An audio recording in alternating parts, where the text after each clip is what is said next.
मैं डॉक्टर अनिल कुमार पांडे, विभागाध्यक्ष इतिहास, गवर्नमेंट साइंस कॉलेज दुर्ग, आपसे प्राचीन भारतीय इतिहास के स्रोत के संदर्भ में चर्चा के लिए प्रस्तुत हूँ। प्राचीन भारतीय इतिहास के अध्ययन के स्रोत को मैंने 2 भागों में विभाजित किया है।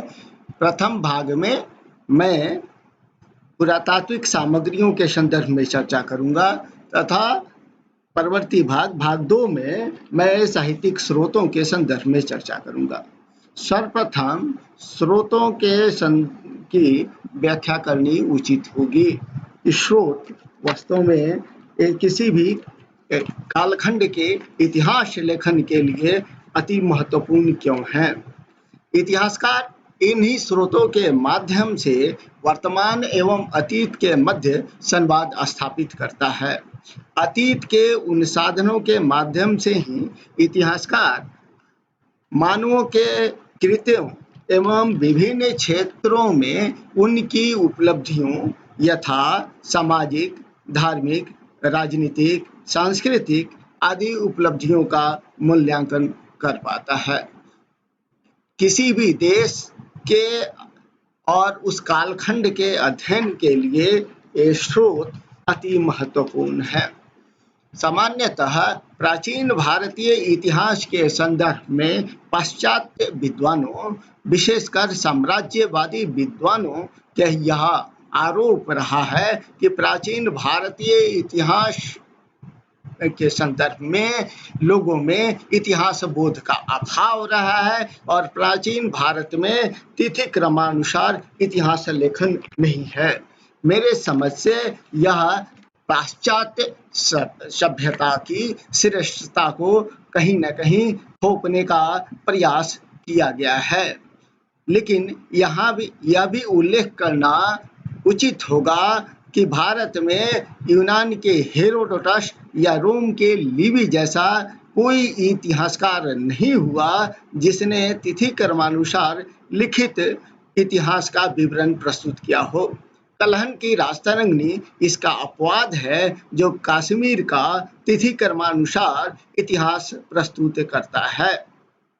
एलिफिंस्टन ने तो यहाँ तक लिख दिया है कि सिकंदर के आक्रमण के पूर्व भारत के किसी महत्वपूर्ण घटना की तिथि निश्चित नहीं की जा सकती। अलबरूनी ने भी भारतीय ज्ञान और चिंतन को लेकर प्रश्न खड़े किए हैं। इस तरह से हम देखते हैं कि तमाम पाश्चात्य और साम्राज्यवादी लेखक भारतीय इतिहास को लेकर, प्राचीन भारतीय इतिहास लेखनी को लेकर, इतिहासकार और उस समय के ज्ञान को लेकर प्रश्न खड़े किए हैं जो कहीं न कहीं मेरे दृष्टि से सर्वथा उचित नहीं है।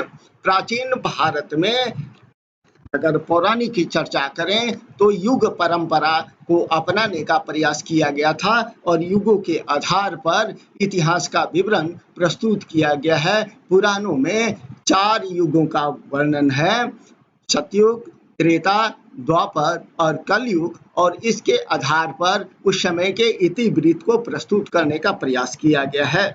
साथ ही भारत के विभिन्न शक्तिशाली शासकों ने अपने कालखंड में अलग अलग संवतों को भी प्रचलित किया है, जैसे विक्रम संवत, शक संवत, गुप्त संवत, चालुक्य संवत आदि। ये संवत उस समय के इतिहास के अध्ययन के लिए महत्वपूर्ण साबित होते हैं। यहाँ मुझे यह भी कहना उचित लगता है कि प्राचीन काल के बहुत सी सामग्रियाँ आक्रांताओं के सतत आक्रमण के कारण नष्ट कर दी गई। यहाँ यह भी उल्लेख करना उचित है कि प्राचीन भारतीय मनुष्यों ने, हमारे ऋषि मनीषियों ने, चिंतकों ने ऐतिहासिक घटनाक्रम पर अधिक ध्यान दिया, न कि उसके तिथि क्रम पर।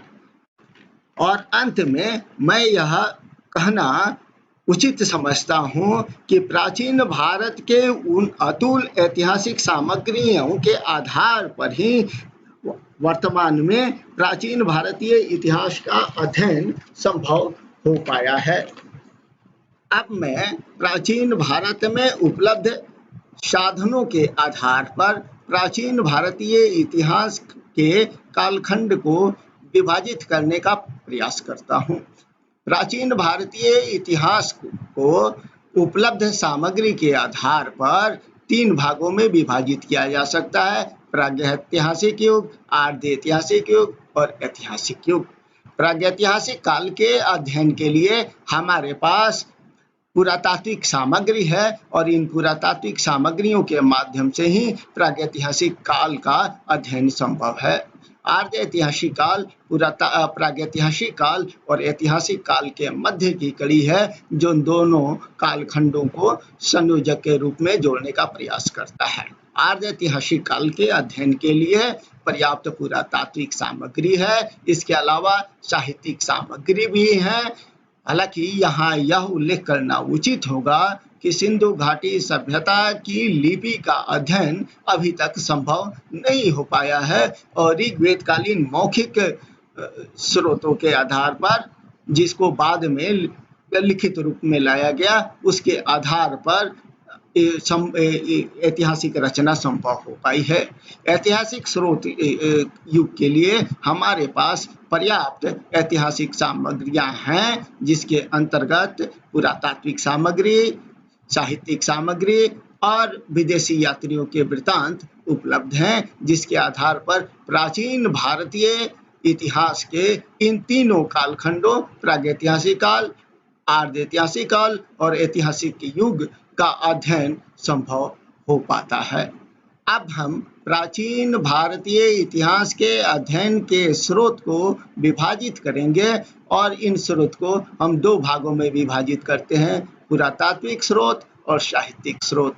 पुरातात्विक स्रोत को हम पुनः विभाजित करते हैं: अभिलेख, मुद्राएं, स्मारक एवं मूर्तियां वगैरह, उत्खनन से प्राप्त सामग्री। और साहित्यिक स्रोत को 2 भागों में विभाजित किया जाता है: धार्मिक स्रोत और धर्मेतर या धर्मनिरपेक्ष साहित्य। धार्मिक स्रोत वे स्रोत हैं जो किसी न किसी धर्म विशेष से जुड़े हुए स्रोत हैं। तो ऐसे साहित्यिक स्रोत जो किसी धर्म विशेष से जुड़े हुए हैं, वे धार्मिक स्रोत के अंतर्गत आते हैं। इसके अंतर्गत ब्राह्मण धार्मिक स्रोत, बौद्ध धार्मिक स्रोत और जैन धर्म के ग्रंथ हैं। धर्मेतर साहित्य के अंतर्गत हम चर्चा करेंगे ऐतिहासिक ग्रंथों की, अर्ध ऐतिहासिक ग्रंथों की, उन जीवनी परक साहित्यों की जो इतिहास लेखन में महत्वपूर्ण है, शुद्ध साहित्यिक ग्रंथों की, संगम साहित्य जो दक्षिण भारत के इतिहास के अध्ययन के लिए उस समय के चोल, चेर और पांड्य वंश के शासकों के बारे में जानने के लिए बहुमूल्य सामग्री प्रदान करता है।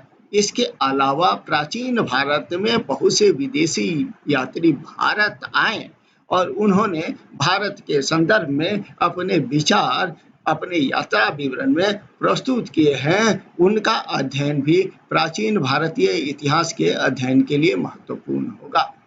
अब मैं इस प्रथम भाग में केवल और केवल इस पुरातात्विक स्रोत और उसके प्रकारों पर अपने विचार प्रकट करूंगा। पुरातात्विक स्रोत साहित्यिक स्रोत की तुलना में कम महत्वपूर्ण नहीं है, क्योंकि जहाँ साहित्यिक स्रोत मौन होता है, वहाँ ये पुरातात्विक स्रोत इतिहास के उस रिक्त कालखंड को भरने में महत्वपूर्ण भूमिका निभाते हैं। पुरातात्विक स्रोत में सबसे महत्वपूर्ण है अभिलेख। अभिलेख के महत्व के संदर्भ में यहाँ यह कहना सर्वाधिक प्रासंगिक होगा कि जब हर प्रकार के ऐतिहासिक साधन शिथिल हो जाते हैं, तो ये अभिलेख ही हैं जो उस कालखंड पर प्रकाश डालते हैं। प्राचीन भारतीय राजनीतिक अवस्था पर जितना प्रकाश इन अभिलेखों के माध्यम से पड़ता है, उतना अन्य किसी पुरातात्विक सामग्री या साहित्यिक सामग्री से नहीं। अनेक वंशों का इतिहास, मौर्य वंश, सातवाहन वंश, गुप्त वंश, शक, पाल, प्रतिहार, सेन की जानकारी इन अभिलेखों के माध्यम से ही होती है और संभव हो पाता है। यहाँ यह भी उल्लेख करना उचित होगा कि ये अभिलेख समकालीन होते हैं और उसमें साहित्य के समान परवर्ती लेखकों के द्वारा परिवर्तन की गुंजाइश नहीं होती और न दरबारी लेखकों के समान इसमें अपने शासक के अतिशक्ति में लिखने की बात होती है। हालांकि बहुत से कुछ अभिलेख प्रशस्ति काव्य हैं जिसमें शासकों की प्रशंसा में भी लिखे गए हैं। इन अभिलेखों की भाषा विशेष के आधार पर इतिहास का काल निर्धारण में भी संभव होता है। वहीं कुछ अभिलेख ऐतिहासिक श्रृंखला को स्थापित करने में काफी सहायक होते हैं। प्राचीन भारत में पर्याप्त संख्या में शिलाओं, स्तंभों, स्तूपों, मंदिर की दीवारों, धातुओं, विशेषकर ताम्र पत्रों पर अभिलेख अंकित किए गए हैं। अभिलेखों को हम दो भागों में विभाजित कर सकते हैं, एक विदेशी अभिलेख और दूसरा देशी अभिलेख।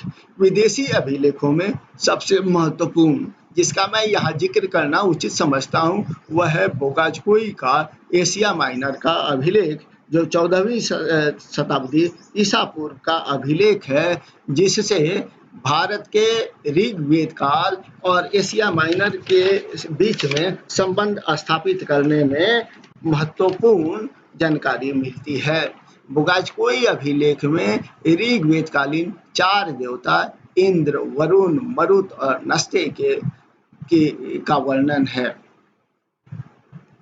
इन अभिलेखों में हम भारत के देशी अभिलेखों की अगर हम चर्चा करें तो पर्याप्त संख्या में विभिन्न राजवंशों के द्वारा देशी अभिलेख उत्कीर्ण कराए गए और उससे प्राचीन भारतीय इतिहास पर पर्याप्त प्रकाश पड़ता है।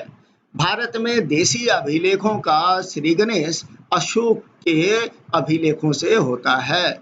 अशोक के पूर्व के अभिलेख हमें प्राप्त नहीं है और न उनका पठन हुआ है। अशोक के अभिलेखों का अध्ययन 1837 में जेम्स प्रिंसप ने पढ़ा था। कलिंग युद्ध के बाद अशोक ने धम्म विजय के मानवतावादी सिद्धांतों को स्थापित करने के लिए भारत के विभिन्न भागों में 14 बृहत् शिलालेख, 7 स्तंभ लेख तथा कुछ लघु शिलालेखों के माध्यम से अपनी राजाज्ञाओं एवं घोषणाओं को जनता में प्रसारित कराया। मौर्य काल विशेषकर अशोक की नीतियों, मौर्य प्रशासन के बारे में जानने में अशोक के अभिलेख काफी महत्वपूर्ण हैं। अशोक के अभिलेख के बाद मैं कुछ महत्वपूर्ण अभिलेखों की ही चर्चा करूंगा, क्योंकि समस्त प्राचीन काल के अभिलेखों का यहाँ वर्णन संभव नहीं है। इन अभिलेखों में एक अभिलेख है खारवेल का हाथी गुफा अभिलेख, जो भुवनेश्वर से कुछ दूरी पर उदयगिरी की पहाड़ियों में है। हाथी गुफा अभिलेख से कलिंग राज खारवेल के उपलब्धियों की सैनिक विजय के बारे में जानकारी मिलती है। एक अन्य अभिलेख है गौतमी बलश्री का नासिक अभिलेख, जिससे सातवाहन वंश के सर्वाधिक शक्तिशाली शासक गौतमी पुत्र सातकर्णी के संदर्भ में उनकी विजय, उनकी उपलब्धियों के संदर्भ में हमको जानकारी मिलती है। गौतमी बलश्री सातवाहन वंश के शासक गौतमी पुत्र सातकर्णी की माता थी और उन्होंने अपने पुत्र की उपलब्धियों को नासिक अभिलेख में उत्कीर्ण कराया था। नेक्स्ट महत्वपूर्ण अभिलेख शक रुद्रदामन का है, जिसको गिरनार या जूनागढ़ अभिलेख कहते हैं। जूनागढ़ या गिरनार का क्षेत्र अभिलेखों की श्रृंखला के लिए भी प्रसिद्ध है। जूनागढ़ की पहाड़ियों पर रुद्रदामन के पहले अशोक ने प्राकृत भाषा में अपना अभिलेख प्रकाशित कराया था। यहाँ यह उल्लेख करना उचित होगा कि रुद्रदामन जो एक विदेशी शासक था, उसका गिरनार अभिलेख भारत का पहला संस्कृत का अभिलेख है और इस अभिलेख में रुद्रदामन ने चंद्रगुप्त मौर्य के द्वारा सुदर्शन झील के निर्माण के वर्णन किया गया है। और यह दिखा इस रुद्रदामन ने इस अभिलेख के द्वारा यह बतलाने का प्रयास किया है कि उस झील और उससे निकली नहरों का उसने पुनरुद्धार कराया, उसका पुनर्निर्माण कराया। रुद्रदामन के बाद एक और अभिलेख इस क्षेत्र में मिलता है जूनागढ़ की पहाड़ियों में, वह अभिलेख है स्कंदगुप्त का, और उसमें भी हमें सुदर्शन झील और उसके निर्माण के संदर्भ में जानकारी प्राप्त होती है। तत्पश्चात जो सर्वाधिक महत्वपूर्ण अभिलेख है वह है प्रयाग प्रशस्ति, जो समुद्रगुप्त के राजकवि हरिसेन के द्वारा उत्कीर्ण किया गया है, और इसमें समुद्रगुप्त की दिग्विजयों को 33 पंक्तियों में अंकित किया गया है। प्रयाग प्रशस्ति के बिना समुद्रगुप्त के दिग्विजयों के बारे में जानने में, उसके काल के बारे में जानना संभव नहीं था, और इसीलिए गुप्त काल और विशेषकर समुद्रगुप्त के दिग्विजय के लिए प्रयाग प्रशस्ति अति महत्वपूर्ण है। यहाँ एक तथ्य मैं आपके साथ साझा करना चाहता हूँ कि यह प्रयाग प्रशस्ति अशोक का वही कौशाम्बी स्तंभ लेख है जिसपे अशोक ने प्राकृत भाषा में अपने धम्म का उल्लेख किया था, और उसी प्रयाग प्रशस्ति में अशोक के धम्म लेख के नीचे समुद्रगुप्त ने संस्कृत भाषा में अपने दिग्विजयों को उत्कीर्ण कराया। यहाँ एक तथ्य और प्रकाश में लाना उचित है कि इसमें तीसरी भाषा का प्रयोग मुगल वंशीय शासक जहांगीर के समय हुआ, जब उसने या इस पर एक अभिलेख उत्कीर्ण कराया और उसमें उसने फारसी भाषा का प्रयोग किया। तो इस कौशाम्बी अभिलेख जो बाद में इलाहाबाद में लाया गया, उसमें 3 भाषा, अशोक के समय की प्राकृत, समुद्रगुप्त के समय की संस्कृत और मुगल काल के समय की फारसी भाषा, तीनों भाषाओं का समावेश इसमें मिलता है। नेक्स्ट महत्वपूर्ण अभिलेख है भीतरी अभिलेख स्कंदगुप्त का, जिसे गुप्त वंश के शासकों के बारे में, उसके पूर्वजों के बारे में जानकारी मिलती है। सागर क्षेत्र में 510 ईस्वी का एरन अभिलेख भानुगुप्त का काफी महत्वपूर्ण है, क्योंकि इस अभिलेख से पहला अभिलेखीय साक्ष्य सती प्रथा के संदर्भ में मिलता है। वैसे ही चंद्रगुप्त द्वितीय का मेहरौली स्तंभ लेख काफी महत्वपूर्ण अभिलेख है, क्योंकि मेहरौली लौह स्तंभ लेख में जिस शासक का वर्णन है उसमें केवल चंद्र का वर्णन है। हालांकि इतिहासकारों ने इस चंद्र को गुप्त वंश के शासक चंद्रगुप्त विक्रमादित्य से जोड़कर उसकी उपलब्धियों को मेहरौली स्तंभ लेख के द्वारा देखने का प्रयास किया है। इसी संदर्भ में पुलकेशिन द्वितीय का ऐहोल अभिलेख जो रवि कृति द्वारा लिखा गया है, इस ऐहोल अभिलेख के द्वारा पुलकेशिन की दिग्विजयों का वर्णन किया गया है। एक और अभिलेख जिसका मैं यहाँ उल्लेख नहीं कर पाया हूँ, वह अभिलेख है बेसनगर या विदिशा का है, हेलियोडोरस का गरुड़ स्तंभ, और वह अभिलेख इसलिए महत्वपूर्ण है कि उसमें भागवत संप्रदाय, वासुदेव संप्रदाय का पहला अभिलेखीय साक्ष्य प्रस्तुत किया गया है, और इसलिए उससे हमको भागवत संप्रदाय या वासुदेव संप्रदाय के बारे में जानकारी मिलती है। इस तरह से पर्याप्त संख्या में प्राचीन काल में अभिलेख उपलब्ध हैं जो प्राचीन भारतीय इतिहास के अध्ययन के लिए महत्वपूर्ण हैं। जरूरत है सतर्कता से उन अभिलेखों के अध्ययन की। अभिलेखों के बाद प्राचीन भारतीय इतिहास लेखन में जो दूसरा सर्वाधिक महत्वपूर्ण साधन है वे हैं मुद्राएं। इतिहास लेखन में इनका काफी महत्वपूर्ण स्थान होता है। मुद्राएं निष्पक्ष होती हैं।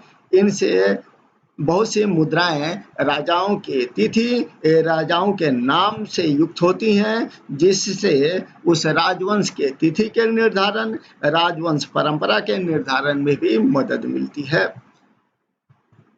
मुद्रा के से राज्य की आर्थिक स्थिति, स्वर्ण चांदी से राज्य की आर्थिक स्थिति, मुद्रा के विस्तार से राज्य के विस्तार, उसके राजा और शासक वर्ग की धार्मिक मान्यता, बहुत से मुद्राओं पर देवताओं के चित्र अंकित होते हैं, तो उस समय प्रचलित धार्मिक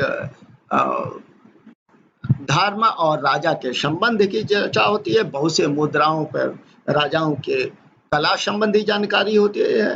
तो इस तरह से मुद्राएं काफी महत्वपूर्ण है इतिहास के रिक्त भाग को भरने के लिए। कुछ कालखंड जिसके बारे में राजा और उस कालखंड के बारे में हमें जानकारी नहीं होती, उस कालखंड की रिक्तता को पूर्ण करने में ये मुद्राएं बहुत महत्वपूर्ण जानकारी प्रदान करती हैं। मुद्राओं में भारत का जो सर्वाधिक प्राचीनतम मुद्रा है, उसको आहत मुद्रा या पंचमार्क मुद्रा कहते थे। भारत में स्वर्ण मुद्रा प्रचलित कराने का श्रेय यवन शासकों का है, जिन्होंने सर्वाधिक मात्रा में उत्तरी पश्चिमी भारत में स्वर्ण मुद्राएं जारी की। बैक्ट्रिया के यूनानियों के द्वारा स्वर्ण मुद्राएं जारी की गई। मौर्य शासकों ने चांदी की मुद्राएं जारी की। कुषाण शासकों के द्वारा स्वर्ण मुद्राएं जारी की गई, जिसमें कुजुल काटपिसस, भीम काटपिसस और कनिष्क की मुद्राएं इतिहास के संदर्भ में, उनकी धार्मिक मान्यता के संदर्भ में, उनके शैव धर्म के साथ उनके संदर्भों के संदर्भ में काफी महत्वपूर्ण है। सातवाहन शासकों ने कोई स्वर्ण मुद्रा जारी नहीं की, उनके द्वारा सीसा, पोटीन आदि की मुद्राएं जारी हुई। गुप्त शासकों ने बड़ी संख्या में स्वर्ण मुद्राएं जारी की। हालांकि परवर्ती गुप्त काल से स्वर्ण मुद्राओं का अभाव है। इससे मालूम चलता है कि परवर्ती गुप्त काल के बाद भारत का आर्थिक स्थिति कहीं न कहीं स्थिति खराब हुई होगी। गुप्त काल के मुद्राओं में कुछ मुद्राओं का उल्लेख मैं यहाँ करना उचित समझता हूँ, जैसे समुद्रगुप्त का वीणा बजाते हुए मुद्रा, या समुद्र की अश्वमेध मुद्रा, या चंद्रगुप्त की जो सकारी मुद्रा है, जिससे शकों के साथ उसके संघर्ष के बारे में चांदी की मुद्रा, उससे जानकारी मिलती है। नेक्स्ट हम चर्चा करेंगे स्मारक, जो इतिहास लेखन में काफी महत्वपूर्ण भूमिका अपनाते हैं। इन स्मारकों के द्वारा हम इसके अंतर्गत भवन, राजप्रसाद, सार्वजनिक हॉल, जनसाधारण के भवन, विहार, चैत्य, स्तूप और भग्नावशेष आते हैं। इन स्तंभों से हम इनको देसी भी हैं और विदेशी भी हैं। विदेशी स्मारकों में दो काफी महत्वपूर्ण हैं। एक ओंकार भट्ट कंबोडिया में विष्णु का मंदिर, जो हिंदू धर्म का विश्व का सर्वाधिक विशाल मंदिर है, और दूसरा बरोबुदुर जावा का बौद्ध मंदिर। और ये दोनों भारतीय संस्कृति का दक्षिण पूर्व एशिया के साथ संबंध को परिलक्षित करते हैं। गुप्त काल के मंदिरों में सिरपुर का लक्ष्मण मंदिर, जो ईंट का बना हुआ है, काफी महत्वपूर्ण है। इसके अलावा देवगढ़ का दशावतार मंदिर, नचनाकुठाड़ा का पार्वती मंदिर।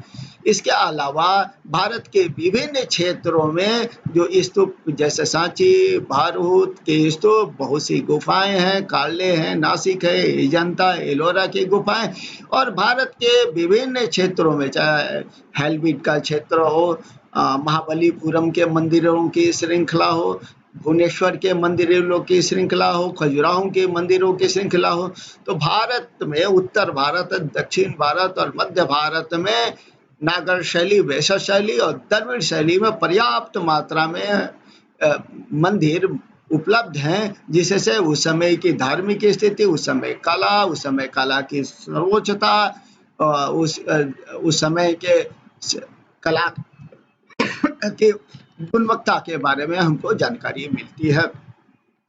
नेक्स्ट हम चर्चा करेंगे उत्खनन से प्राप्त सामग्री और अन्य पुरावशेष से। उत्खनन से सिंधु घाटी के विभिन्न स्थलों के संदर्भ की जानकारी, हड़प्पा, मोहनजोदड़ो, कालीबंगा और संपूर्ण इतिहास, सिंधु घाटी सभ्यता का इतिहास इस उत्खनन के आधार पर ही निश्चित किया गया है। इसके अलावा तक्षशिला, अतरंगी खेड़ा, मथुरा, सारनाथ, सांची, पाटलिपुत्र, बिहार के क्षेत्र में मौर्यों के कुम्हरार, इसके अलावा नालंदा, राजगीर, इस साथ ही अगर हम छत्तीसगढ़ की बात करें तो छत्तीसगढ़ निर्माण के बाद कुछ विशेष क्षेत्रों की भी खुदाई हुई, जैसे सिरपुर, राजिम, पचराही, और ये तरीघाट। इससे इतिहास लेखन में ऐतिहासिक कालखंड के निर्धारण में महत्वपूर्ण भूमिका मिलती है। स्थलों की खुदाई के साथ साथ उस खुदाई के समय जो मृदभांड, कलाकृतियां, धातु की सामग्रियां, उपकरण वगैरह मिलते हैं, वह उस काल की संस्कृति पे महत्वपूर्ण प्रभाव डालते हैं। उस समय की आर्थिक स्थिति, सामाजिक स्थिति के बारे में काफी महत्वपूर्ण जानकारी देते हैं। तो इस तरह से पुरातात्विक स्रोत प्राचीन भारतीय इतिहास के अध्ययन के लिए काफी बहुमूल्य हैं, और इन पुरातात्विक स्रोतों का गहनता से अध्ययन कर हम प्राचीन भारतीय इतिहास की कड़ियों को जोड़ सकते हैं और उनको हम एक आकार दे सकते हैं। प्राचीन भारतीय इतिहास के जो रिक्त स्थान हैं, उनको इन पुरातात्विक सामग्रियों के द्वारा पूर्ति की जा सकती है। जरूरत है, भारत में ऐसे बहुत से स्थल हैं जिनका उत्खनन अभी किया जाना है, और इनके उत्खनन के द्वारा प्राचीन भारतीय इतिहास पर नए प्रकाश आएंगे, नई जानकारियां प्राप्त होंगी, और इतिहास के संदर्भ में नए तथ्यों के साथ प्राचीन भारतीय इतिहास नई दिशा की ओर जाएगा। धन्यवाद। नेक्स्ट पार्ट में हम साहित्यिक स्रोत के संदर्भ में चर्चा करेंगे।